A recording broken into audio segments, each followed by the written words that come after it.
जय हिंद दोस्तों, स्वागत है एक बार फिर से आपके अपने YouTube चैनल स्टडी प्लेटफॉर्म में। दोस्तों आज की इस वीडियो में हम लोग बिहार के इतिहास से रिलेटेड अब तक जितने भी सवाल बीपीएससी में पूछे गए हैं दोस्तों उनको हम लोग देखने वाले हैं। तो जिन लोगों ने अभी तक हमारे चैनल को सब्सक्राइब नहीं किया है तो सब्सक्राइब कर ले, बेल आइकन को प्रेस कर ले ताकि नई वीडियो की नोटिफिकेशन आपको समय समय पर मिलती रहे। साथ ही साथ वीडियो पसंद आए दोस्तों तो प्लीज़ इस वीडियो को ज़्यादा से ज़्यादा लाइक करें और अपने दोस्तों के साथ इसे शेयर करें। तो चलिए दोस्तों आज के फर्स्ट क्वेश्चन के साथ इस डिस्कशन को स्टार्ट करते हैं। फर्स्ट हमारा क्वेश्चन है दोस्तों, जैन धर्म के प्रवर्तक महावीर जी का मोक्ष स्थान कहाँ स्थित है? तो यह स्थित है दोस्तों पावापुरी में। दोस्तों इस क्वेश्चन के माध्यम से एक छोटी सी इन्फॉर्मेशन और भी आपको याद रखना है। क्या दोस्तों? तो भगवान महावीर का जन्म अब तक हम लोग पढ़ते आए थे कि कितना है दोस्तों, तो 540 ईसा पूर्व है इनका जन्म। लेकिन नई एनसीईआरटी की जो बुक आई है दोस्तों उसमें भगवान महावीर का जो जन्म बताया गया वो कब हुआ है दोस्तों, तो 599 ईसा पूर्व है। तो ये पॉइंट आपको ध्यान में रखना है कि अब जब पूछा जाए दोस्तों कि भगवान महावीर जी का जन्म कब हुआ था तो 599 ईसा पूर्व में महावीर जी का जन्म हुआ था। अब इंपॉर्टेंट फैक्ट्स इस क्वेश्चन से देख लेते हैं दोस्तों। तो जैन धर्म के प्रवर्तक महावीर स्वामी का मोक्ष स्थान यानी निर्वाण पावापुरी में स्थित है। बिहार शरीफ से 8 किलोमीटर दक्षिण पूर्व पावापुरी जैनियों का प्रमुख तीर्थ स्थल है। पावापुरी बिहार के नालंदा से 25 किलोमीटर दूरी पर स्थित है।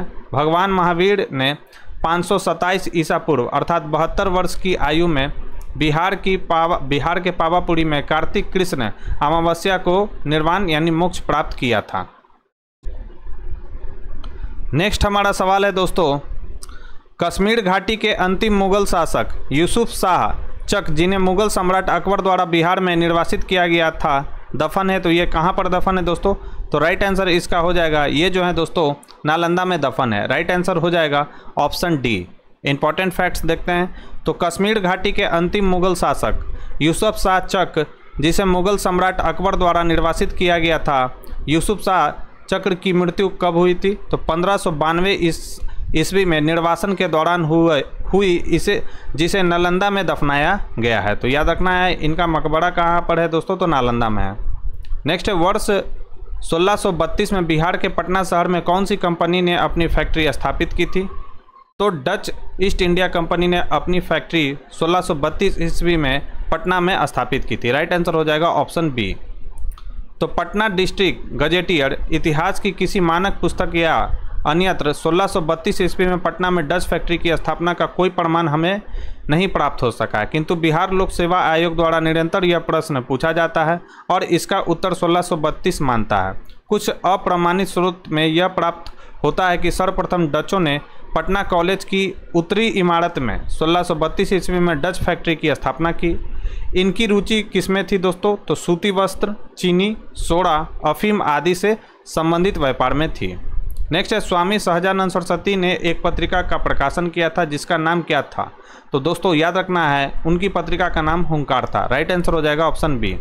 तो स्वामी सहजानंद सरस्वती को भारत में किसान आंदोलन का जनक कहा जाता है। वे एक बुद्धिजीवी, लेखक, समाज सुधारक, इतिहासकार एवं किसान नेता थे। स्वामी सहजानंद सरस्वती आदि शंकराचार्य संप्रदाय के 10 नामी सन्यासी अखाड़े के दंडी सन्यासी थे। स्वामी जी ने हुंकार नामक एक पत्रिका भी प्रकाशित की। नेक्स्ट है, दशेर कथा पुस्तक किसने लिखी थी? तो इस पुस्तक के रचनाकार हैं दोस्तों सखाराम गणेश देवस्कर। राइट आंसर हो जाएगा ऑप्शन ए। तो दशेर कथा जिसका अर्थ होता है देश की बात, महान क्रांतिकारी चिंतक एवं लेखक सखाराम गणेश देवस्कर द्वारा लिखित क्रांतिकारी विचारों से युक्त बांग्ला पुस्तक है। इसका प्रकाशन जो वर्ष है दोस्तों वह 1904 में किया गया था। नेक्स्ट है, बिहार में सर्च लाइट समाचार पत्र के संपादक कौन हैं? तो सर्च लाइट समाचार पत्र के संपादक हैं मुरली मोहन प्रसाद। राइट आंसर हो जाएगा सी। हालांकि यहाँ पर मुरली मनोहर प्रसाद होना चाहिए, मोहन प्रसाद लिखा गया। राइट आंसर हो जाएगा क्या? सी। तो बिहार में सर्च लाइट समाचार पत्र का प्रकाशन वर्ष 1918 में सैयद हैदर हुसैन के द्वारा शुरू किया गया। याद रखना है दोस्तों, यह भी पूछ सकता है कि सर्च लाइट नामक जो समाचार पत्र का प्रकाशन था वो किसके द्वारा शुरू किया गया था? तो सैयद हैदर हुसैन के द्वारा। सर्च लाइट सप्ताह में 2 बार प्रकाशित होने वाला अंग्रेजी समाचार पत्र था। मुरली मनोहर प्रसाद बिहार में सर्च लाइट समाचार पत्र के क्या थे? संपादक थे। आयोग ने त्रुटिवश मनोहर को मोहन लिख दिया है। तो याद रखना है, प्रारंभिक उत्तर कुंजी में बिहार लोक सेवा आयोग ने इस प्रश्न का उत्तर विकल्प क्या माना था दोस्तों, तो ई माना था। नेक्स्ट है, किसके प्रयत्नों से बिहार प्रांतीय कांग्रेस का दूसरा अधिवेशन हुआ था, तो श्री दीप नारायण सिंह के प्रयत्नों से बिहार प्रांतीय कांग्रेस का दूसरा अधिवेशन हुआ था दोस्तों। राइट आंसर हो जाएगा ऑप्शन बी। तो श्री दीप नारायण सिंह के विशेष प्रयत्नों के फलस्वरूप बिहार प्रांतीय कांग्रेस का दूसरा अधिवेशन 9 से 10 अप्रैल 1909 को भागलपुर में संपन्न हुआ था। ये भी पॉइंट याद रखना है, कहाँ पर हुआ था, तो भागलपुर में। इसके अध्यक्ष कौन थे, तो डॉक्टर सच्चिदानंद जो सिन्हा थे दोस्तों, इसके अध्यक्ष थे। अधिवेशन में गोपाल कृष्ण गोखले की विशेष उपस्थिति थी। तो यह भी सवाल पूछ सकता है दोस्तों कि 1909 में जो बिहार प्रांतीय कांग्रेस का दूसरा अधिवेशन हुआ था उसमें मुख्य उपस्थिति किसकी थी, तो गोपाल कृष्ण गोखले की। नेक्स्ट है, हजारीबाग में बिहार स्टूडेंट कॉन्फ्रेंस का 16वां अधिवेशन हुआ था। तो यह हुआ था दोस्तों कब, तो 1921 में। राइट आंसर हो जाएगा ऑप्शन ए। तो हजारीबाग में बिहारी स्टूडेंट कॉन्फ्रेंस का 16वां अधिवेशन 1921 में हुआ था। नेक्स्ट है, पटना में 1913 में अनुशीलन समिति की एक शाखा की स्थापना किसने की थी, तो यह की गई थी दोस्तों सचिंद्रनाथ सान्याल के द्वारा। राइट आंसर हो जाएगा क्या, ऑप्शन सी। तो क्रांतिकारी गतिविधियों को चलाने के लिए सचिंद्रनाथ सान्याल ने वर्ष 1913 में पटना में अनुशीलन समिति की एक शाखा की स्थापना की। इस समिति का उद्देश्य क्या था, तो संगठित हिंसात्मक साधनों द्वारा अंग्रेजी शासन को नष्ट करके स्वतंत्रता प्राप्त करना। नेक्स्ट है, बिहार में 1929 में किसान सभा आंदोलन का आरंभ किसने किया था, तो यह किया गया था दोस्तों स्वामी सहजानंद सरस्वती के द्वारा। राइट आंसर हो जाएगा ऑप्शन सी। तो बिहार प्रांतीय किसान सभा का गठन नवंबर 1929 में स्वामी सहजानंद सरस्वती ने सोनपुर मेले के दौरान किया। बिहार प्रांतीय किसान सभा के लिए स्वामी सहजानंद सरस्वती को अध्यक्ष बनाया गया तथा श्री कृष्ण सिंह को सचिव बनाया गया। तो ये भी पॉइंट आपको ध्यान में रखना है कि बिहार प्रांतीय किसान सभा का जो गठन 1929 में किया गया था उसमें सचिव कौन थे, तो श्री कृष्ण सिंह उसमें सचिव थे। नेक्स्ट है, महात्मा गांधी एंड बिहार सम रेमिनेंसेस के लेखक कौन थे, तो ये थे दोस्तों doctor Rajendra Prasad. Right answer हो जाएगा ऑप्शन ए। तो महात्मा गांधी एंड बिहार सम रेमिनेंसेस के लेखक भारत के पहले राष्ट्रपति डॉक्टर राजेंद्र प्रसाद थे। नेक्स्ट है, बिहार का सबसे पुराना गिरजाघर कौन सा है, तो यह है दोस्तों पादरी की हवेली। राइट आंसर हो जाएगा ऑप्शन ए। तो पादरी की हवेली, जिसे सेंट मैरी चर्च के नाम से भी जाना जाता है, बिहार का सबसे पुराना गिरजाघर है। इसका जो निर्माण हुआ था दोस्तों वह पटना में कब हुआ था, तो 1713 ईस्वी में। नेक्स्ट है, जुलाई 2019 में बिहार के महापाषाणिक स्थान के पहले प्रलेखन के लिए विशेषज्ञों ने निम्नलिखित में से किस जिले का दौरा किया था, तो यह जिला था दोस्तों कैमूर। राइट आंसर हो जाएगा ऑप्शन बी। तो जुलाई 2009 में बिहार के महापाषाणिक स्थान के पहले प्रलेखन के लिए विशेषज्ञों के दल ने कैमूर जिले का दौरा किया। नवंबर 2018 में खोजकर्ताओं ने खोज के बाद यह संकेत दिया था कि बिहार भी एक महापाषाणिक सांस्कृतिक स्थल वाला क्या है दोस्तों, राज्य है। नेक्स्ट है, असहयोग आंदोलन के दौरान बिहार में कृषकों का नेतृत्व किसने किया था, तो यह किया गया था दोस्तों स्वामी विद्यानंद के द्वारा। राइट आंसर हो जाएगा ऑप्शन ए। तो स्वामी विद्यानंद बिहार के किसान नेता थे। असहयोग आंदोलन के दौरान बिहार में कृषकों का नेतृत्व स्वामी विद्यानंद ने किया। विशेषकर उत्तर बिहार के कई जिलों में, खासकर राज्य के दरभंगा इलाकों में स्वामी विद्यानंद रैयतों को अपने अधिकार के बारे में सचेत कर रहे थे दोस्तों। नेक्स्ट है, 1922-23 में मुंगेर में किसान सभा का गठन किसने किया था, तो यह किया गया था दोस्तों किसके द्वारा, तो याद रखना है श्री कृष्ण सिंह और मोहम्मद जुबैर के द्वारा। तो इसका राइट आंसर हो जाएगा उपयुक्त में से एक से अधिक।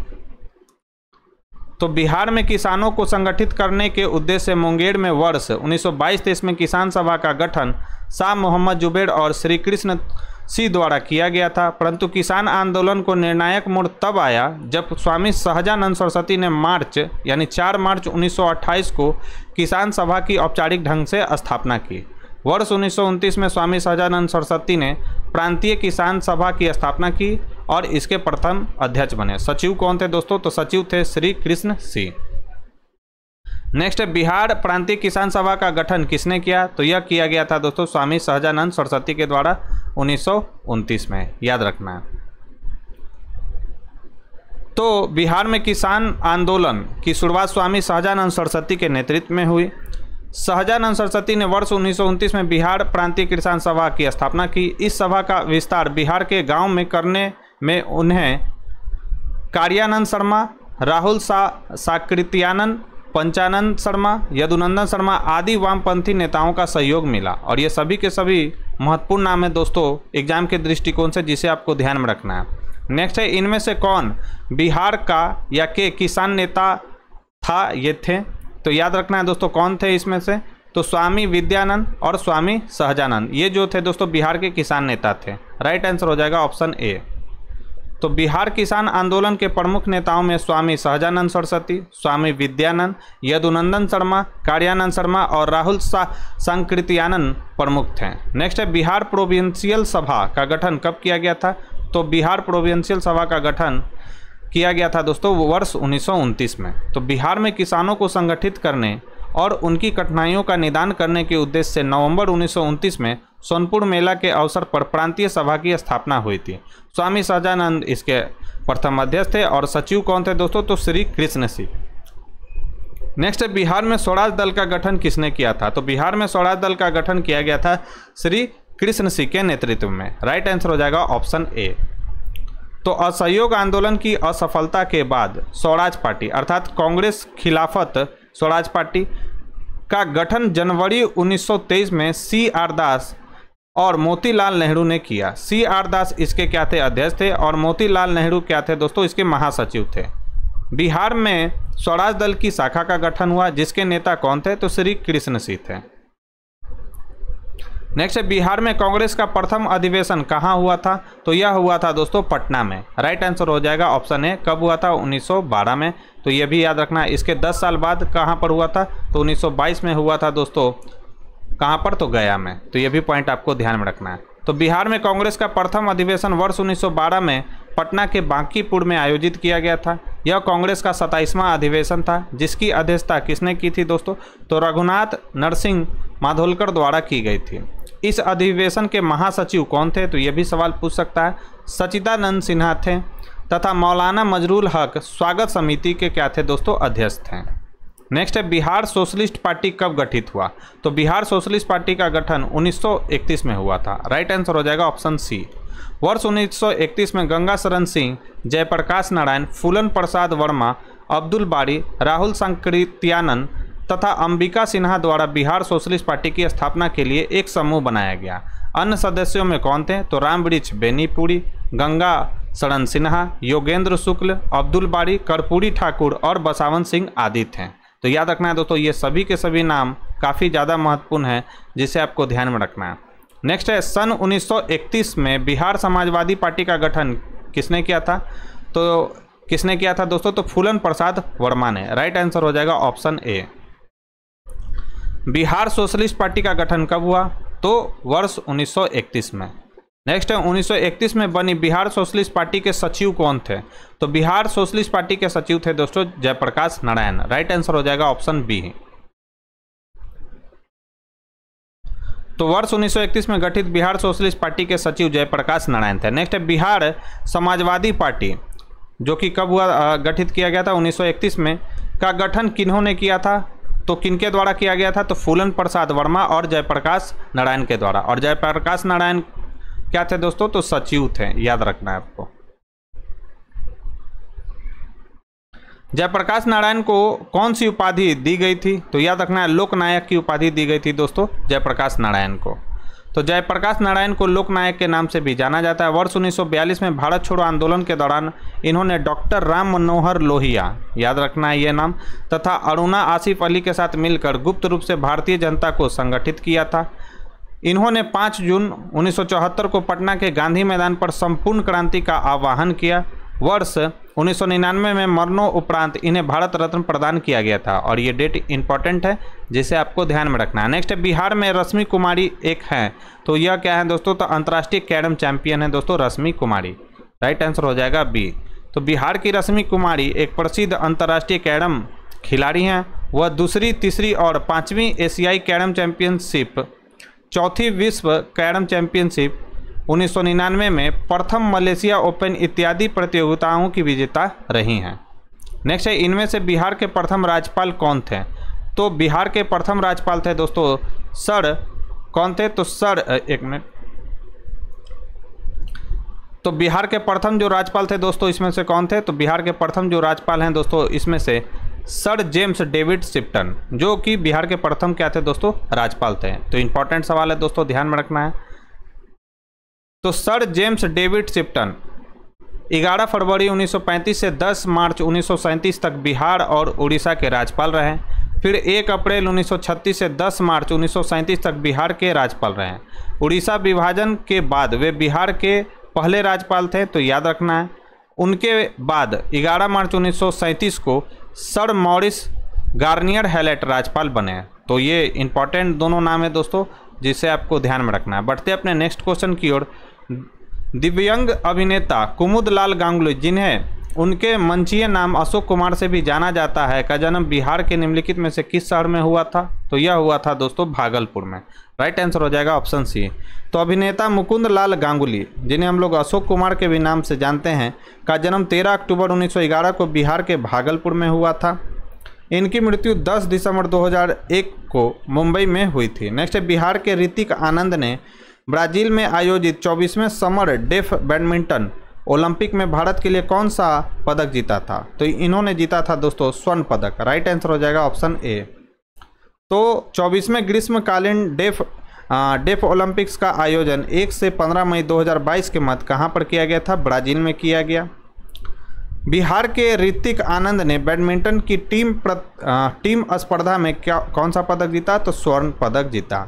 नेक्स्ट है, बिहार से भारतीय संविधान सभा के अध्यक्ष कौन थे? तो यह थे दोस्तों कौन थे अध्यक्ष? तो A.N. सिन्हा थे, ठीक है, और राजेंद्र प्रसाद थे।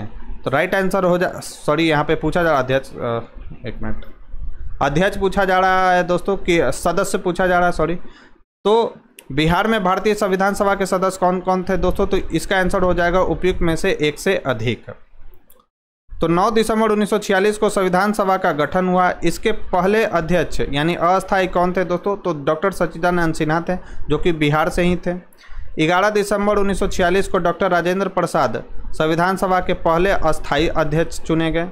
बिहार से संविधान सभा के लिए याद रखना 36 सदस्य चुने गए थे, जिसमें अनुग्रह नारायण सिन्हा यह भी शामिल थे, राजेंद्र प्रसाद, जगजीवन राम, श्यामानंदन सहाय, सच्चिदानंद सिन्हा इत्यादि प्रमुख है। ये आपको याद रखना है कितने संविधान सभा के लिए चुने गए थे? तो 36, ठीक है।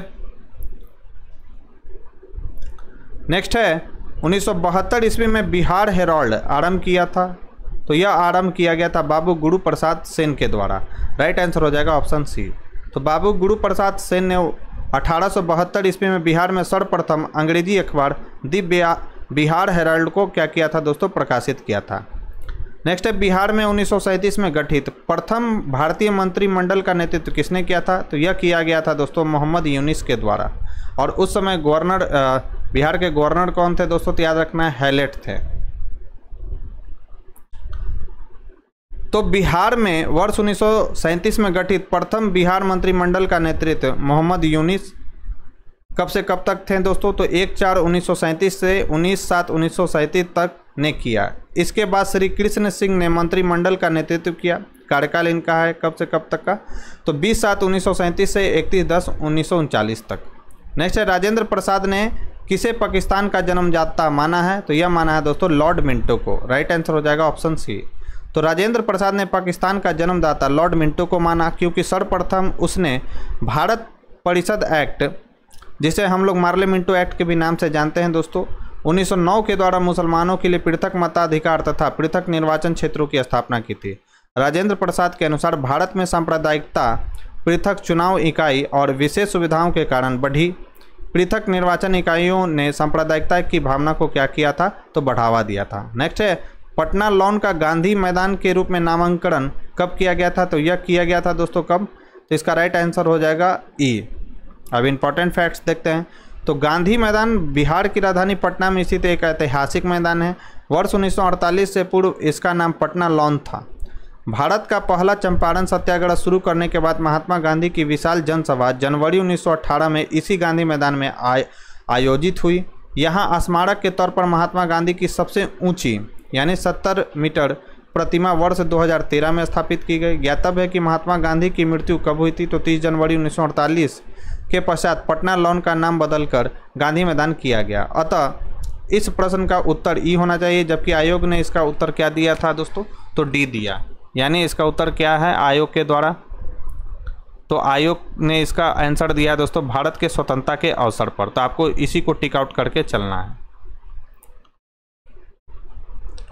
नेक्स्ट है 1995 की समाप्ति पर बिहार में जिलों की कुल संख्या थी, तो बिहार में जिलों की कुल संख्या थी दोस्तों 55। तो वर्ष 1995 की समाप्ति पर बिहार में जिलों की कुल संख्या 55 थी। 15 नवंबर 2000 को 18 जिलों के साथ झारखंड राज्य के निर्माण के साथ ही बिहार में 37 जिले शेष बचे। वर्तमान में बिहार में कुल जिलों की संख्या कौन है कितनी है दोस्तों, 38, और नवीनतम जिला कौन सा है, तो अरवल है। ठीक है। नेक्स्ट है पटना को प्रांतीय राजधानी बनाया था, तो यह किसने बनाया था, तो शेर शाह ने। राइट आंसर हो जाएगा ऑप्शन ए। तो तारीख दाऊदी के विवरण के अनुसार शेर शाह ने पटना नगर के भौगोलिक एवं सामरिक महत्व जानने के बाद 1541 ईस्वी में यहाँ एक मजबूत किले का निर्माण किया तथा इसे बिहार राज्य की राजधानी बनाया। पटना का प्राचीन नाम पाटलिपुत्र था, जिसे मगध के सम्राट अजातशत्रु ने बसाया था। यह भी पॉइंट आपको ध्यान में रखना है। अजातशत्रु के उत्तराधिकारी उदयन ने पाटलिपुत्र को अपनी राजधानी बनाया। 3 शताब्दियों तक पाटलिपुत्र नगर 3 साम्राज्यों कौन कौन सा, तो मगध, नंद और मौर्य की गौरवपूर्ण राजधानी रही।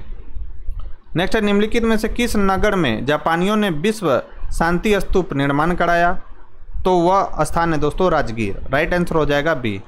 तो राजगीर में रत्नागिरी पर्वत पर विश्व शांति स्तूप के निर्माण की योजना जापान बौद्ध संघ के अध्यक्ष बिच्छू कौन थे दोस्तों, तो निचिदात्सु फूजी द्वारा बनाई गई थी। वर्ष 1969 में निर्मित स्तूप की ऊंचाई 120 फीट है। यहाँ जापान बौद्ध संघ के सहयोग से प्रत्येक वर्ष समारोह का आयोजन किया जाता है। नेक्स्ट है पटना उच्च न्यायालय की स्थापना कब हुई, तो पटना उच्च न्यायालय की स्थापना वर्ष 1916 ईस्वी में हुई थी दोस्तों। वर्ष 1912 में बंगाल से अलग कर एक नए राज्य बिहार का गठन किया गया। बिहार राज्य गठन के 4 वर्ष उपरांत यानी 3 फरवरी 1916 को पटना उच्च न्यायालय के गठन को खोला गया, जबकि 26 फरवरी 2016 के गजट में पटना उच्च न्यायालय का क्षेत्राधिकार प्रकाशित किया गया। यहाँ पर डेट मिसिंग है दोस्तों, याद रखना है आपको। बिरसा मुंडा के गुरु कौन थे, तो बिरसा मुंडा के गुरु थे दोस्तों आनंद पांडे। राइट आंसर हो जाएगा ऑप्शन बी। तो बिरसा मुंडा के गुरु का नाम आनंद पांडे था। बिरसा मुंडा ने मुंडा विद्रोह का नेतृत्व किया था। इनका जन्म 1875 ईस्वी में उलिहातू गांव में हुआ था। उसकी शिक्षा दीक्षा चाईबासा में हुई थी। जर्मन धर्म प्रचारकों से प्रभावित होकर वह ईसाई बन गया, किंतु उसकी आत्मपिपासा शांत न हुई। वह अपने पूर्वजों के मौलिक मुंडा धर्म में विश्वास करने लगा। वह हिंदुओं धर्म के विचारधारा से भी अत्यधिक प्रभावित हुआ था। 1895 ईस्वी में उसने एक नए संप्रदाय का प्रचलन किया तथा इसके आधार पर उसने बोंगो यानी देवी देवता की जगह सिंह बोंगा यानी एक देवता की पूजा करने को कहा। लोग उसे साक्षात ईश्वर का अवतार समझने लगे। मुंडा विद्रोह के दौरान 3 मार्च 1900 में बिरसा को पकड़ लिया गया। यह डेट भी बीपीएससी पूछ चुका है कि बिरसा को सोते हुए कब पकड़ा गया था, तो 3 मार्च 1900 को बिरसा को सोते हुए पकड़ा गया था। जेल में ही हैजे की बीमारी से उसकी मृत्यु हो गई। नेक्स्ट है बिहार में चिरांद नामक पूरा स्थल की प्राचीनतम संस्कृति है। तो चिरांद जो है दोस्तों नवपाषाणिक संस्कृति के जो अवशेष मिले हैं दोस्तों, वो हमें बिहार के चिरांद नामक स्थान से मिले हैं। ठीक है, चिरांद कहाँ पर है दोस्तों, तो यह सारण जिले में, याद रखना है। बिहार के सारण जिले में चिरांद नामक पूरा स्थल नवपाषाणिक संस्कृति स्थल है। यहाँ से प्रचुर मात्रा में हड्डी के उपकरण पाए गए हैं जो मुख्य रूप से हिरण के सींगों के हैं। वर्ष 1962-63 में प्रोफेसर वीके सिन्हा ने इसका उत्खनन करवाया था। नेक्स्ट है कुंवर सिंह जगदीशपुर में कब प्रविष्ट हुए, तो 22 अप्रैल 1858 ईस्वी को कुंवर सिंह जगदीशपुर में प्रविष्ट हुए थे दोस्तों। तो राइट आंसर हो जाएगा ऑप्शन ए। इंपॉर्टेंट फैक्ट्स देखते हैं। तो 22 अप्रैल 1858 को बाबू कुंवर सिंह 1000 पैदल सैनिक व कुछ घुड़सवारों के साथ जगदीशपुर पहुंचे थे। अपनी जख्मी बांह को खुद अपनी तलवार से काटकर उन्होंने गंगा को समर्पित कर दिया। कुंवर सिंह के जगदीशपुर लौटने की खबर पाकर अंग्रेजी सेना ली ग्रांट के नेतृत्व में 22 अप्रैल 1858 की शाम को आरा से रवाना हुई। बिहारी छात्र सम्मेलन का 16वां अधिवेशन कहाँ हुआ था? तो यह हुआ था दोस्तों हजारीबाग में। राइट आंसर हो जाएगा ऑप्शन ए। तो बिहारी छात्र सम्मेलन यानी बिहार स्टूडेंट कॉन्फ्रेंस का 16वां अधिवेशन वर्ष 1900 यानी अक्टूबर 1921 में हजारीबाग में हुआ था। इस अधिवेशन की अध्यक्षता किसने की थी दोस्तों? तो सरला देवी ने की थी। नेक्स्ट है 1904 ईस्वी में देवघर में गोल्डन लीग की स्थापना ब्रिटिश का बहिष्कार और स्वदेशी आंदोलन की प्रगति के लिए की गई थी। तो याद रखना है दोस्तों बिहार में। राइट आंसर हो जाएगा ऑप्शन डी। तो 1904 में देवघर यानी तत्कालीन बिहार अब झारखंड में है देवघर में गोल्डन लीग की स्थापना की गई, जिसका उद्देश्य ब्रिटिश का बहिष्कार और स्वदेशी आंदोलन की प्रगति था। भागलपुर में आंदोलन की शुरुआत 1906 ईस्वी में हुई थी, जहां सुरेंद्र नाथ बनर्जी ने अन्य समर्थकों के साथ स्वदेशवाद पर व्याख्यान दिया और इनका समर्थन किया। नेक्स्ट है बाबा ठाकुरदास ने पटना में किस सोसाइटी की स्थापना किया था? तो याद रखना है दोस्तों रामकृष्ण मिशन सोसाइटी की स्थापना बाबा ठाकुरदास के द्वारा पटना में किया गया था। राइट आंसर हो जाएगा ऑप्शन बी। तो बाबा ठाकुरदास ने 1906-07 ईस्वी में पटना में रामकृष्ण मिशन सोसाइटी की स्थापना की और दी मदरलैंड नामक समाचार पत्र का संपादन एवं प्रकाशन शुरू किया। तो ये भी पॉइंट आपको ध्यान में रखना है। नेक्स्ट है स्वतंत्रता पश्चात बिहार का प्रथम राज्यपाल कौन थे? तो वे कौन थे दोस्तों? तो वे थे जय रामदास दौलत राम। तो याद रखना राइट आंसर क्या हो जाएगा ऑप्शन सी। तो स्वतंत्रता पश्चात बिहार के प्रथम राज्यपाल जय रामदास दौलत राम थे, जिनका कार्यकाल 15 अगस्त 1947 से 11 जनवरी 1948 तक था। तत्पश्चात कौन बने? तो माधव श्री हरि अने। कब से कब तक इनका कार्यकाल था? 12 जनवरी 1948 से 14 जून 1952 तक बिहार के द्वितीय राज्यपाल थे। तो ये भी पॉइंट आपको ध्यान में रखना है। नेक्स्ट है बिहार का कौन सा शहर 5 पहाड़ियों से घिरा है? तो सभी को मालूम होगा दोस्तों 5 पहाड़ियों से घिरा हुआ शहर कौन सा है? तो वह है दोस्तों राजगीर। तो इस क्वेश्चन का राइट आंसर हो जाएगा ऑप्शन ई, इनमें से कोई नहीं। तो बिहार का राजगीर शहर 5 पहाड़ियों से घिरा है, जिसका उल्लेख महाभारत और रामायण में भी मिलता है। राजगीर की पहाड़ियाँ विश्व में प्रसिद्ध है। इन 5 पहाड़ियों के नाम कौन कौन से हैं? याद रखना है, कभी भी सवाल पूछ सकता है। विपुलगिरी, रत्नागिरी, उदयगिरी, स्वर्णगिरी और वैभारगिरी। गया 3 ओर से छोटी व पथरीली पहाड़ियों से घिरा है। यह भी याद रखना है कौन कौन सा? तो मंगला गौरी, रिंग स्थान और रामशिला और ब्रह्मयोनी। ये भी सवाल पूछता है कि ब्रह्मयोनी किस जिले में स्थित है? तो याद रखना है दोस्तों यह गया जिले में स्थित है। उस क्षेत्र की पहचान करें जहां संथालों ने 1855-56 में अपनी सरकार की घोषणा कर दी थी। तो वह था दोस्तों भागलपुर और राजमहल। राइट आंसर हो जाएगा बी। तो 1855-56 ईस्वी में संथाल विद्रोह मुक्त ब्रिटिश शासन के विरुद्ध हुआ। उनकी मुख्य शिकायत भद्रलोक अर्थात बंगाल और उत्तर भारत के उन संभ्रांत लोगों से था जो उनके इलाकों में आकर बस गए थे तथा उनका शोषण दोहन करते थे। अंग्रेजों से फरियाद करने पर अंग्रेज उन्हें भद्रलोक का पक्ष लेते थे। आदिवासी अपने शोषकों को क्या कहते थे दोस्तों? तो दीक कहते थे। 1855 ईस्वी में सिंधु कान्हू भाइयों के नेतृत्व में संथाल एकत्रित हुए और अपने इलाके का स्वयं शासन करने की इच्छा जाहिर की। विद्रोह प्रारंभ हुआ और व्यापक रूप से धारण कर लिया। विद्रोहियों ने भागलपुर और राजमहल के बीच संचार व्यवस्था को ठप कर दिया। संपूर्ण क्षेत्र उनके शासन के अंतर्गत आ गया। उन्होंने कंपनी के शासन के अंत की घोषणा कर दी। नेक्स्ट है 1857 के विद्रोह ने बिहार के कई नगरों को प्रभावित किया। बिहार के विभिन्न नगरों में विद्रोह के विस्फोट का सही क्रम निम्नलिखित में से कौन करता है? तो याद रखना है दोस्तों इसमें से कौन सा है? तो राइट आंसर हो जाएगा दोस्तों सबसे पहले शुरुआत हुआ था 1857 का विद्रोह रोहिणी में, रोहिणी के बाद पटना में, उसके बाद मुजफ्फरपुर में और उसके बाद कहाँ पर दोस्तों? तो जगदीशपुर में। राइट आंसर हो जाएगा ऑप्शन बी। तो कंपनी सरकार कई कारणों से बिहार को महत्वपूर्ण प्रशासनिक क्षेत्र मानती थी। संथाल परगना जिला अंतर्गत देवघर सब डिवीजन के रोहिणी नामक गाँव में देसी स्थल सेना के 32वें रेजिमेंट की एक कंपनी का मुख्यालय था। 7 से 12 जून 1857 की संध्या में पहल इसी टुकड़ी ने विद्रोह किया था। पटना में 3 जुलाई, डेट याद रखना है, 1857 को विद्रोह हुआ। इसके पश्चात आपको याद रखना है 25 जुलाई 1857 को मुजफ्फरपुर में तथा 26 जुलाई को कुंवर सिंह ने आरा में विद्रोह किया था। बिहार के किस नेता ने महात्मा गांधी के साथ किसान आंदोलन का नेतृत्व किया? तो वे कौन थे दोस्तों? तो राजकुमार शुक्ल थे। राइट आंसर हो जाएगा सी। राजकुमार शुक्ल के साथ गांधी जी कलकत्ता से 7 अप्रैल 1917 को प्रस्थान कर 10 अप्रैल को पटना पहुंचे। 15 अप्रैल से गांधी जी ने किसानों से मिलना आरंभ किया। उनके साथ राजकुमार शुक्ल, धरणीधर, रामनवमी प्रसाद आदि प्रमुख व्यक्ति थे।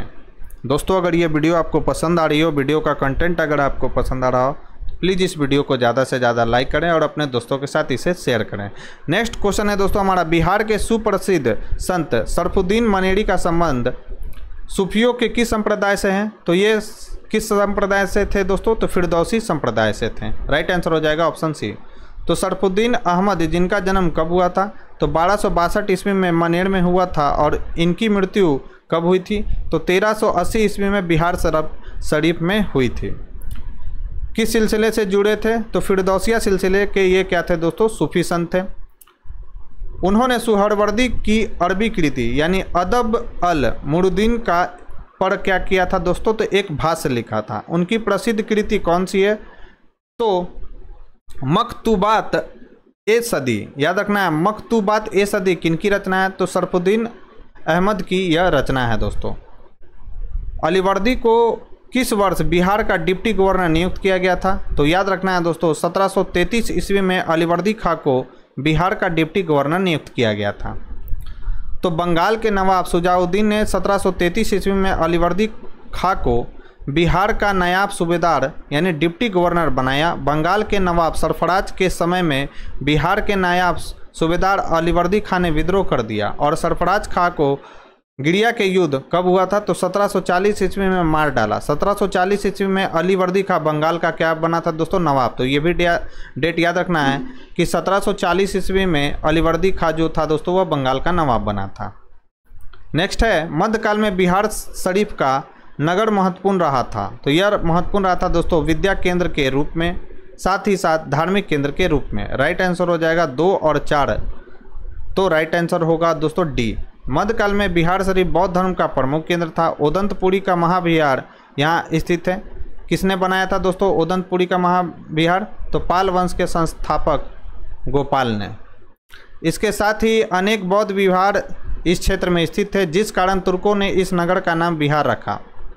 इसके बाद समस्त क्षेत्र का नाम बिहार पड़ गया।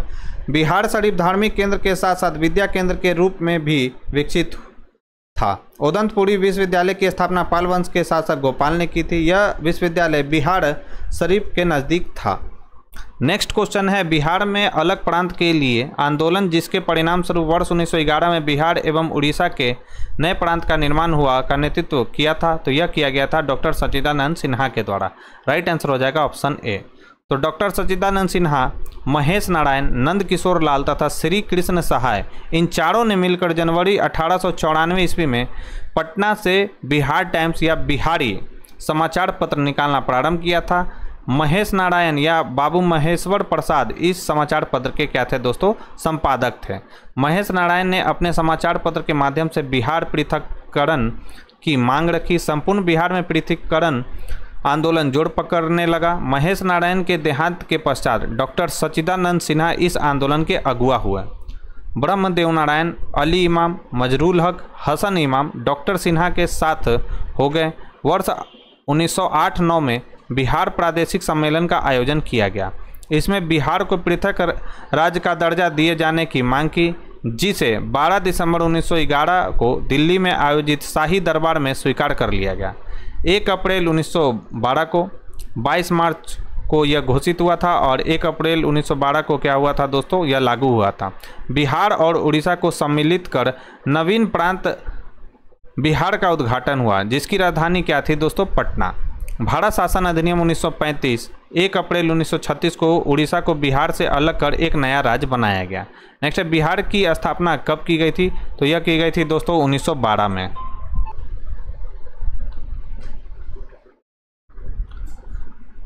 नेक्स्ट सवाल है दोस्तों, किस वर्ष बिहार उड़ीसा से पृथक हुआ? तो वर्ष 1936 ईस्वी में बिहार जो है दोस्तों उड़ीसा से अलग हुआ, यानी उड़ीसा जो है दोस्तों उड़ीसा जो है बिहार से पृथक हुआ। नेक्स्ट है, किस वर्ष उड़ीसा को बिहार से पृथक किया गया? तो वर्ष 1936 ईस्वी में उड़ीसा को बिहार से पृथक किया गया। नेक्स्ट है, आधुनिक बिहार का निर्माता किसे माना जाता है? तो डॉक्टर सच्चिदानंद सिन्हा को आधुनिक बिहार का निर्माता माना जाता है। राइट आंसर हो जाएगा ऑप्शन ए। सच्चिदानंद सिन्हा भारत के प्रसिद्ध राजनीतिक, शिक्षाविद, अधिवक्ता एवं पत्रकार थे। सच्चिदानंद सिन्हा को आधुनिक बिहार प्रांत का वास्तविक निर्माता माना जाता है। निसंदेह बिहार के बंगाल से पृथक्करण आंदोलन की वे आत्मा थे और बिहार एवं उड़ीसा प्रांत का गठन उनके अथक प्रयासों का ही प्रतिफल था। सच्चिदानंद सिन्हा को संविधान सभा का प्रथम अस्थायी अध्यक्ष बनाया गया था। संविधान सभा की पहली बैठक कब हुई थी दोस्तों? तो 9 दिसंबर 1946 को संसद भवन के सेंट्रल हॉल में सच्चिदानंद सिन्हा की अध्यक्षता में हुई थी। नेक्स्ट है, बिहार कब भारत में एक स्वतंत्र प्रदेश बना था? तो यह बना था दोस्तों वर्ष 1912 ईस्वी में। राइट आंसर हो जाएगा ऑप्शन डी। तो 22 मार्च 1912 को जारी उद्घोषणा के द्वारा बंगाल से अलग कर बिहार एवं उड़ीसा नाम से एक नए राज्य का गठन किया गया, जो 1 अप्रैल 1912 से क्या हुआ दोस्तों? प्रभावी हुआ। 1 अप्रैल 1936 को बिहार एवं उड़ीसा अलग हुए एवं दोनों पृथक राज्य के रूप में अस्तित्व में आए। 22 मार्च को बिहार दिवस मनाया जाता है और इस वर्ष जो बिहार दिवस मनाया गया था दोस्तों वह कौन सा था? याद रखना है 111वां जो था दोस्तों बिहार दिवस था। और इस वर्ष बिहार दिवस का थीम क्या था? तो युवा शक्ति बिहार की प्रगति। तो यह भी पॉइंट आपको ध्यान में रखना है, यह करेंट का पॉइंट है। नेक्स्ट है, बिहार बंगाल से अलग हुआ था? तो यह हुआ था दोस्तों 1912 में। नेक्स्ट है, बिहार बंगाल से पृथक कब हुआ था? सेमी क्वेश्चन है, 1912 में। बिहार दिवस का क्या महत्व है जो हर साल 22 मार्च को मनाया जाता है? तो इसका महत्व है दोस्तों कि 1912 में बिहार के बंगाल प्रेसिडेंसी से अलग होने को याद करने के लिए। राइट आंसर हो जाएगा ऑप्शन सी। नेक्स्ट है, एक भारतीय राज्य के रूप में बिहार बना था? तो कब बना था दोस्तों? तो एक भारतीय राज्य के रूप में। तो यहाँ पढ़ लेना है दोस्तों, राज्य लिखा गया है। तो यह बना था दोस्तों 1936 ईस्वी में। वर्ष 1936 तक बिहार एवं उड़ीसा संयुक्त रूप से एक प्रांत थे। वर्ष 1936 में भारत शासन अधिनियम 1935 द्वारा बिहार को एक अलग राज्य के रूप में स्थापित किया गया। इसी कारण प्रश्नानुसार बिहार लोकसेवा आयोग ने इसका उत्तर वर्ष 1936 को माना है। नेक्स्ट है, ब्रिटिश शासन के दौरान बिहार को एक अलग प्रांत का दर्जा किस वर्ष प्राप्त हुआ था? तो यह प्राप्त हुआ था दोस्तों अलग प्रांत का 1936 में। नेक्स्ट है, किस अधिनियम के तहत बिहार एक अलग राज्य बना था? तो यह बना था दोस्तों भारत सरकार अधिनियम 1935 के तहत। राइट आंसर हो जाएगा ऑप्शन ए। बंगाल और बिहार में भूमि पर किराएदारों के अधिकार को बंगाल किराएदारी अधिनियम द्वारा कब स्वीकार किया गया? तो यह स्वीकार किया गया था 1885 ईस्वी में। तो बंगाल किराएदारी अधिनियम 1885 के द्वारा बंगाल और बिहार में भूमि पर किराएदारों के अधिकार को स्वीकार किया गया। इस अधिनियम को बनाने का मुख्य उद्देश्य क्या था? तो जमींदार काश्तकार के भूमि से संबंधित प्रथागत अधिकारों को प्रख्यापित करना था। नेक्स्ट है, बिहार विधान परिषद की पहली बैठक जो हुई थी दोस्तों वह कब हुई थी? तो याद रखना है वर्ष 1913 में। इंपॉर्टेंट सवाल है दोस्तों, याद रखना है आपको। तो बिहार विधान परिषद की प्रथम बैठक 20 जनवरी 1913 को बांकीपुर में हुई थी। इंडियन काउंसिल एक्ट 1861 एवं 1909 में संशोधन कर गवर्नमेंट ऑफ इंडिया एक्ट 1912 द्वारा बिहार विधान परिषद का गठन किया गया, जिसमें 3 पदेन सदस्य और याद रखना है 21 निर्वाचित सदस्य एवं 19 मनोनीत यानी नॉमिनेटेड मेंबर रखे गए थे। नेक्स्ट है, बिहार के प्रथम भारतीय गवर्नर कौन थे? तो ये कौन थे दोस्तों? तो सत्येंद्र प्रसाद सिन्हा, सत्येंद्र प्रसन्न सिन्हा। राइट आंसर हो जाएगा ऑप्शन ए। तो लॉर्ड सत्येंद्र प्रसन्न सिन्हा वर्ष 1920-21 तक बिहार एवं उड़ीसा के गवर्नर थे। इस पद पर नियुक्त होने वाले वे कौन थे दोस्तों? तो प्रथम भारतीय थे। तो ये भी पॉइंट आपको ध्यान में रखना है, इंपॉर्टेंट क्वेश्चन है ये। नेक्स्ट है, 1908 के छोटा नागपुर कास्त अधिनियम ने रोक लगाई थी। तो याद रखना है दोस्तों बैट बेगारों पर रोक लगाई गई थी। वर्ष 1902 से 10 के बीच सर्वेक्षण और भूमि प्रबंध तथा वर्ष 1908 के छोटा नागपुर काश्तकारी अधिनियम ने आदिवासियों के खुदकुटी अधिकारों को मान लिया तथा बैट बेगारी या बालात श्रम का उन्मूलन कर दिया। आदिवासियों को अपनी भूमि पर कानूनी संरक्षण मिल गया। नेक्स्ट है, छोटा नागपुर काश्तकारी कानून कब पारित किया गया? तो वर्ष 1908 में। नेक्स्ट है बिहार विधानसभा में अनुसूचित जाति के उम्मीदवारों के लिए कितने सीटें आरक्षित हैं? तो अनुसूचित यानी एससी के लिए कितना सीटें आरक्षित है दोस्तों? तो 38 सीटें आरक्षित है। और वहीं बात करें एसटी के लिए तो 2 सीटें आरक्षित है। तो ये भी पॉइंट ध्यान में रखना है। तो बिहार विधानसभा में कुल 243 सीटें हैं दोस्तों, जिसमें से 203 सीटें सामान्य की, 38 अनुसूचित जाति एवं 2 सीट अनुसूचित जनजाति के लिए आरक्षित है। नेक्स्ट है बिहार में पंचायत निकायों में महिलाओं को 50% आरक्षण किस वर्ष प्रदान किया गया था? तो यह प्रदान किया गया था दोस्तों 2006 में। राइट आंसर हो जाएगा ऑप्शन बी। तो बिहार में पंचायत निकायों में महिलाओं को 50% आरक्षण बिहार पंचायती राज अधिनियम 2006 के तहत प्रदान किया गया। यह अधिनियम 8 अप्रैल 2006 से लागू हुआ। बिहार में त्रिस्तरीय पंचायत राज प्रणाली में सबसे निचले स्तर पर ग्राम पंचायत, प्रखंड यानी ब्लॉक स्तर पर पंचायत समिति है और जिला स्तर पर क्या है दोस्तों? तो जिला परिषद है। नेक्स्ट है मूल रूप से बिहार शब्द का अर्थ क्या है? तो इसका अर्थ है दोस्तों बौद्ध मठ। राइट आंसर हो जाएगा दोस्तों ऑप्शन ए। तो प्राचीन संस्कृत, प्राकृत और पाली साहित्य में बिहार नाम के किसी प्रदेश का उल्लेख नहीं प्राप्त होता है।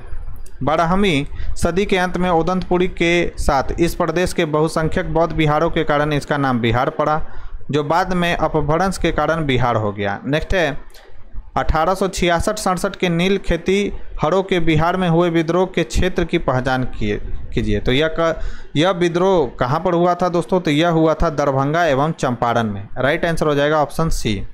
तो उत्तर बिहार के नीलहे रैयतों ने अत्याचार से त्रस्त एवं अपने दुखमय जीवन से उबकर 1866-67 ईस्वी में विद्रोह कर दिया।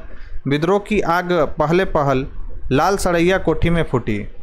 वहाँ से होता हुआ यह विद्रोह चंपारण और दरभंगा में फैल गया। तो ये इंपॉर्टेंट सवाल है दोस्तों, याद रखना है, क्योंकि बीपीएससी में रिपीटेड सवाल भी जो है दोस्तों पूछने का प्रचलन है। नेक्स्ट है राजकुमार शुक्ल किस गांव के निवासी थे? तो ये थे दोस्तों मुरली भड़ावा गांव के। राइट आंसर हो जाएगा ऑप्शन ए।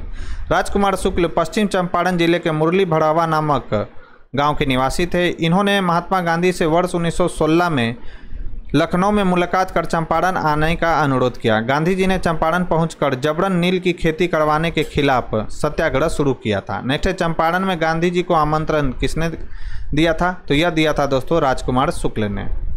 नेक्स्ट है किसने दुखी आत्मा दुखी हृदय जैसे छद्म नामों के तहत लिखकर चंपारण की किसानों की दुर्दशा पर प्रकाश डाला? तो वे थे दोस्तों पीड़ मोहम्मद मुनीस। राइट आंसर हो जाएगा ऑप्शन ए। तो पीड़ मोहम्मद मुनीस ने दुखी आत्मा दुखी हृदय जैसे छद्म नामों से अपनी पुस्तक चंपारण की दुर्दशा लिखकर चंपारण के किसानों की दुर्दशा पर क्या डाला था दोस्तों? प्रकाश डाला था। उनकी अन्य प्रमुख पुस्तकें चंपारण में अत्याचार, चंपारण में महात्मा गांधी, हिंदू मुस्लिम एकता आदि प्रमुख है। और ये सभी के सभी महत्वपूर्ण पुस्तक है दोस्तों, जिसे आपको ध्यान में रखना है। नेक्स्ट है 1830 के दशक में पटना नगर केंद्र था। तो यह था दोस्तों बहावी आंदोलन का प्रमुख केंद्र था 1830 के दशक में। तो बहावी आंदोलन मूलतः अरब से प्रारंभ हुआ। इसके आदि प्रवर्तक का नाम अब्दुल बहाव था। उन्हीं के नाम पर इसका नाम बहावी आंदोलन पड़ा। आरंभ में यह सांस्कृतिक और धार्मिक आंदोलन था, याद रखना है आपको। भारत में बहावी आंदोलन के जन्मदाता कौन थे? तो याद रखना है उत्तर प्रदेश के रायबरेली जिले के सैयद अहमद थे। 1830 ईस्वी के दशक में सैयद अहमद के पटना यात्रा के समय पटना बहावी आंदोलन का प्रमुख केंद्र बन गया। नेक्स्ट है भागलपुर में नमक सत्याग्रह का नेतृत्व किसने किया था? तो भागलपुर में नमक सत्याग्रह का नेतृत्व महादेव लाल सराफ ने किया था। राइट आंसर हो जाएगा ऑप्शन बी। तो भागलपुर में नमक सत्याग्रह का नेतृत्व महादेव लाल सराफ, दीप नारायण सिंह, रामेश्वर नारायण अग्रवाल, कैलाश बिहारी लाल आदि ने किया था। और ये मोस्ट वीवीआई सवाल है दोस्तों, जिसे आपको ध्यान में रखना है। नेक्स्ट निम्नलिखित में से किस नगर में सूर्य मंदिर स्थित है? तो सूर्य मंदिर स्थित है दोस्तों देव में। तो बिहार का प्रसिद्ध सूर्य मंदिर देव में स्थित है। ऐसी मान्यता है कि यहाँ पर स्थित एक तालाब जो सूर्य मंदिर के सामने है से बिहार का प्रसिद्ध पर्व छठ की शुरुआत हुई थी। यह मंदिर जो है दोस्तों वर्तमान मंदिर बिहार के औरंगाबाद जिले में अवस्थित है। नेक्स्ट है 1930 और 32 में बरही कांग्रेस ने सफलतापूर्वक अंग्रेजी हुकूमत को किस जिले से नाकाम कर दिया था? तो वह जिला था दोस्तों मुंगेर। राइट आंसर हो जाएगा ऑप्शन बी। ये भी अच्छा सवाल है दोस्तों, याद रखना है कि बरही आंदोलन जो स्टार्ट किया गया था वह कहाँ पर किया गया था? तो वो स्टार्ट किया गया था दोस्तों मुंगेर में। वर्ष 1930 और 32 के मध्य बढ़ी कांग्रेस ने मुंगेर जिले में सफलतापूर्वक अंग्रेजी हुकूमत को नाकाम कर दिया। नेक्स्ट है, इनमें से किसने बिहार में पहले कांग्रेस मंत्रिसभा का नेतृत्व किया था? तो वे कौन थे दोस्तों जिसने पहला कांग्रेस मंत्रिसभा का नेतृत्व किया था? तो वे थे दोस्तों श्री कृष्ण सिन्हा। ठीक है, तो राइट आंसर हो जाएगा ऑप्शन डी। तो श्री कृष्ण सिंह, जिन्हें श्री कृष्ण सिन्हा के भी नाम से जाना जाता है, भारतीय राज्य बिहार के प्रथम मुख्यमंत्री थे। वर्ष 1937 के प्रथम कांग्रेस मंत्रिसभा में बिहार के मुख्यमंत्री, उस समय क्या कहा जाता था मुख्यमंत्री को? प्रधानमंत्री बने थे। वर्ष 1946 में श्री कृष्ण सिंह पुनः बिहार के मुख्यमंत्री बने और वर्ष 1961 तक यानी मृत्यु पर्यंत तक इस पद पर बने रहे। कब मृत्यु हुई थी? तो 31 जनवरी 1961 को। तो ये भी पॉइंट आपको ध्यान में रखना है। बिहार के प्रथम मुख्यमंत्री कौन थे? तो श्री कृष्ण सिंह। सन 1939 में बिहार में अम्बाड़ी सत्याग्रह का नेतृत्व किसने किया था? तो अम्बाड़ी सत्याग्रह का नेतृत्व किया था राहुल साकृत्यानंद ने। राइट आंसर हो जाएगा ऑप्शन ए। तो वर्ष 1939 में बिहार में अम्बाड़ी सत्याग्रह का नेतृत्व राहुल साकृत्यानंद ने किया था। नेक्स्ट है, बलदेव सहाय ने महाधिवक्ता के पद से त्यागपत्र कब दिया था? तो वर्ष 1942 में जो भारत छोड़ो आंदोलन हुआ था दोस्तों, उसी दौरान बलदेव सहाय ने महाधिवक्ता के पद से त्यागपत्र दिया था। तो अगस्त प्रस्ताव यानी अगस्त 1940 तथा क्रिप्स मिशन 1942 के सफलताओं ने अंततः भारत छोड़ो आंदोलन को जन्म दिया। इस दौरान देश में राष्ट्रीय सरकार की स्थापना की मांग को अस्वीकार किए जाने पर 7 से 8 अगस्त 1942 को बम्बई के ग्वालियर टैंक मैदान में अखिल भारतीय कांग्रेस की वार्षिक बैठक में वर्धा प्रस्ताव की पुष्टि कर दी गई। भारत छोड़ो आंदोलन 9 अगस्त 1942 से शुरू होते ही ब्रिटिश सरकार ने कांग्रेस के सभी उच्च स्तरीय नेताओं को ऑपरेशन जीरो आवर, याद रखना है, के तहत गिरफ्तार कर लिया। इसी के विरोध में बिहार के महाधिवक्ता बलदेव सहाय ने वर्ष 1942 में अपने पद से त्यागपत्र दे दिया। नेक्स्ट है दोस्तों, रामविलास पासवान ने अपना राजनीतिक सफर किस राजनीतिक दल से प्रारंभ किया था? तो संयुक्त सोशलिस्ट पार्टी से उन्होंने अपना राजनीतिक सफर स्टार्ट किया था दोस्तों। तो रामविलास पासवान ने अपना राजनीतिक जीवन संयुक्त सोशलिस्ट पार्टी के सदस्य के रूप में शुरू किया और वर्ष 1969 में विधायक बने। इसके बाद वर्ष 1974 में वे लोक दल में शामिल होकर फिर चुने गए। वर्ष 1977 में वे हाजीपुर लोकसभा से रिकॉर्ड मतों के अंतर से क्या हुए थे दोस्तों? जीते थे। वर्ष 1983 में उन्होंने दलित सेना का गठन किया। वर्ष 1989 में जनता दल से हाजीपुर लोकसभा में पुनः रिकॉर्ड मतों से जीते। 8 अक्टूबर 2020 को उनका क्या हो गया दोस्तों? निधन हो गया। नेक्स्ट है, बिहार के राजनीतिज्ञ स्वर्गीय रघुवंश प्रसाद सिंह पहली बार किस लोकसभा के लिए निर्वाचित हुए थे? तो 11वीं लोकसभा के लिए वे निर्वाचित हुए थे। तो स्वर्गीय रघुवंश प्रसाद सिंह वर्ष 1996 में पहली बार वैशाली से 11वीं लोकसभा के सदस्य चुने गए और केंद्रीय पशुपालन तथा डेयरी उद्योग राज्य मंत्री बनाए गए। उन्होंने लगातार वर्ष 2009 तक वैशाली सीट से ही लोकसभा चुनाव में जीत दर्ज की। वर्ष 2004 से 2009 तक वे केंद्रीय ग्रामीण विकास मंत्री के पद पर भी बने रहे। नेक्स्ट है, बिहार के राज्यपाल। तो बिहार के राज्यपाल कौन है? तो अभी तो चेंज कर गए हैं दोस्तों। बिहार के मुख्य न्यायाधीश कौन है? तो ये भी चेंज कर चुके हैं। बिहार के मुख्यमंत्री कौन है? तो अभी नीतीश कुमार ही बने हुए हैं। तो अभी देखा जाए दोस्तों, तो जिस समय ये क्वेश्चन पूछा गया था री एग्जाम में, तो उस समय इसका राइट आंसर क्या था? तो इसका राइट आंसर था दोस्तों सी। अब चेंज कर चुके हैं, तो देख लेते हैं। तो बिहार के राज्यपाल कौन है दोस्तों वर्तमान समय में? तो याद रखना है, राजेंद्र विश्वनाथ आर लेकर। मुख्य न्यायाधीश कौन है दोस्तों? तो संजय करोल के स्थान पर बने हैं वर्तमान में के विनोद चंद्रन, मुख्य न्यायाधीश। और बिहार के मुख्यमंत्री कौन है? तो श्री नीतीश कुमार ही हैं। और मुख्य चुनाव अधिकारी कौन है दोस्तों? तो श्री HR श्रीनिवास। नेक्स्ट है, किस राज्य सरकार ने इलेक्ट्रॉनिक सिगरेटों के बनाने एवं बिक्री खरीद पर हाल ही में पूरे राज्य में पूर्ण प्रतिबंध लगा दिया है? तो यह है दोस्तों बिहार राज्य। राइट आंसर हो जाएगा डी। तो बिहार राज्य सरकार ने इलेक्ट्रॉनिक सिगरेटों के केबनाने एवं बिक्री खरीद पर पूरे राज्य में पूर्ण प्रतिबंध लगा दिया है। इस सिगरेट पर प्रतिबंध लगाने वाले राज्यों में पंजाब, महाराष्ट्र, केरल, कर्नाटक, मिजोरम, उत्तर प्रदेश एवं राजस्थान भी शामिल है। ई सिगरेट एक ऐसा यंत्र है जो देखने में साधारण सिगरेट जैसा लगता है। इसमें एक बैटरी और एक कार्ट्रिज होती है। नेक्स्ट है, निम्नलिखित में से किस राज्य ने दिसंबर 2017 में सार्वजनिक स्थान पर महिलाओं के विरुद्ध होने वाले अपराधों पर अंकुश लगाने के लिए सेफ सिटी सर्विलांस स्कीम प्रारंभ किया है? तो यह प्रारंभ किया गया दोस्तों बिहार सरकार के द्वारा। तो दिसंबर 2017 में सार्वजनिक स्थानों पर महिलाओं के विरुद्ध होने वाले अपराधों पर अंकुश लगाने के लिए बिहार सरकार ने सेफ सिटी सर्विलांस स्कीम प्रारंभ किया। इस योजना का उद्देश्य सभी प्रमुख सार्वजनिक स्थानों को क्लोज सर्किट टेलीविजन, जिसे हम लोग CCTV के नाम से जानते हैं, कैमरों की सख्त निगरानी में लाना और राज्य में समग्र अपराध नियंत्रण में सुधार करना है। कभी ये आपसे सवाल पूछ सकता है कि CCTV का फुल फॉर्म क्या होता है? तो क्लोज सर्किट टेलीविजन। विश्व का प्रथम लिंग साहित्य महोत्सव आयोजित किया गया। तो यह आयोजित किया गया था दोस्तों पटना में। तो दोस्तों आपको ध्यान में रखना है कि विश्व का पहला लिंग साहित्य महोत्सव अप्रैल 2017 में पटना यानी बिहार में आयोजित किया गया था। इस उत्सव का मुख्य उद्देश्य विचारों का आदान प्रदान करने और उन्हें बांटने, लिंग साहित्य के क्षेत्र में प्रसिद्ध लोगों के अनुभवों को जानने के लिए एक मंच प्रदान करना है। नेक्स्ट है, निम्नलिखित में से किस राज्य ने 6वें राष्ट्रमंडलीय सदस्य संघ के भारतीय क्षेत्रीय सम्मेलन की मेजबानी की? तो यह है दोस्तों बिहार राज्य। राइट आंसर हो जाएगा सी। तो बिहार ने 6वें राष्ट्रमंडलीय संसदीय संघ के भारतीय क्षेत्रीय सम्मेलन की मेजबानी की। इसका आयोजन 16 फरवरी 2018 को पटना में किया गया था। राष्ट्रमंडलीय संसदीय संघ राष्ट्रमंडल के सबसे पुराने स्थापित संगठनों में से एक है। इसकी स्थापना वर्ष 1911 में की गई थी। इसका जो मुख्यालय है दोस्तों वो लंदन में स्थित है। नेक्स्ट है, 32वें ग्रीष्मकालीन ओलंपिक खेलों का आयोजन किया जाएगा। तो यह किया जाएगा दोस्तों टोक्यो में। यह तो अब संपन्न भी हो चुका है। तो ओलंपिक खेलों का 32वां संस्करण 23 जुलाई 2021 से 8 अगस्त 2021 तक टोक्यो जापान में हुआ। भारत 7 पदक इसमें जीता था दोस्तों। भारत ने कब? 1 स्वर्ण, 2 रजत और 4 कांस्य के साथ पदक तालिका में 48वें स्थान पर रहा।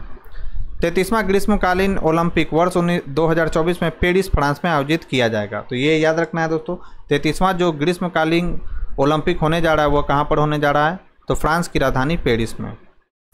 नेक्स्ट है, विश्व पैरा एथलेटिक्स चैंपियनशिप में स्वर्ण पदक जीतने वाला पहला भारतीय पैरा एथलीट कौन बन गया है? तो वह कौन बन गए हैं दोस्तों? तो सुंदर सिंह गुर्जर। राइट आंसर हो जाएगा ऑप्शन बी। तो सुंदर सिंह गुर्जर विश्व पैरा एथलेटिक्स चैंपियनशिप 2017 में स्वर्ण पदक जीतने वाले पहले भारतीय पैरा एथलीट बने हैं। वह पैरा एथलेटिक्स के लिए अर्जुन पुरस्कार के प्राप्तकर्ता भी हैं। नेक्स्ट है, प्रसिद्ध पुस्तक Indira India's most powerful prime minister किसके द्वारा लिखा गया है? तो यह किसके द्वारा लिखा गया है दोस्तों? तो सागरिका घोष के द्वारा लिखा गया। राइट आंसर हो जाएगा डी। तो प्रसिद्ध पुस्तक Indira India's most powerful prime minister Sagarika Ghosh के द्वारा लिखी गई है। सागरिका घोष के द्वारा अटल बिहारी वाजपेयी के नामक पुस्तक भी लिखी गई है। तो ये भी पॉइंट आपको ध्यान में रखना है। फिर है, conflicts of interest my journey through India's green movement किसके द्वारा लिखी गई है? तो यह लिखी गई है दोस्तों सुनीता नारायण के द्वारा। तो conflicts of interest my journey through India's green movement पुस्तक सुनीता नारायण के द्वारा लिखी गई है। सुनीता नारायण एक पर्यावरणविद एवं राजनीतिक कार्यकर्ता है। उन्हें वर्ष 2005 में भारत सरकार ने पद्मश्री प्राप्त हुआ था। नेक्स्ट है, time is now rural and urban activists transforming women's lifes निम्नलिखित में से किसका विषय था? तो यह था दोस्तों अंतर्राष्ट्रीय महिला दिवस का। तो आपको इस बार का अंतर्राष्ट्रीय जो महिला दिवस मनाया जाता है दोस्तों प्रत्येक वर्ष, ठीक है, तो उसका थीम देकर जाना है क्योंकि यह सवाल आ चुका है। तो आने की संभावना भी है दोस्तों अगले एग्जाम में, ठीक है। और ये आज के डिस्कशन का हमारा लास्ट भी सवाल था दोस्तों। तो दोस्तों ये थी हमारी आज की डिस्कशन। इस डिस्कशन में यह डिस्कशन आपको कैसा लगा मुझे कमेंट बॉक्स में लिखकर जरूर बताएं। साथ ही साथ अगर ये वीडियो पसंद आई हो दोस्तों तो प्लीज़ इस वीडियो को ज़्यादा से ज़्यादा लाइक करें और अपने दोस्तों के साथ इसे शेयर करें। चैनल पर पहली बार आए हैं तो चैनल को सब्सक्राइब कर लें, बेल आइकन को प्रेस कर लें ताकि नई वीडियो की नोटिफिकेशन आपको समय समय पर मिलती रहे। तो आज के लिए बस इतना ही दोस्तों, थैंक यू।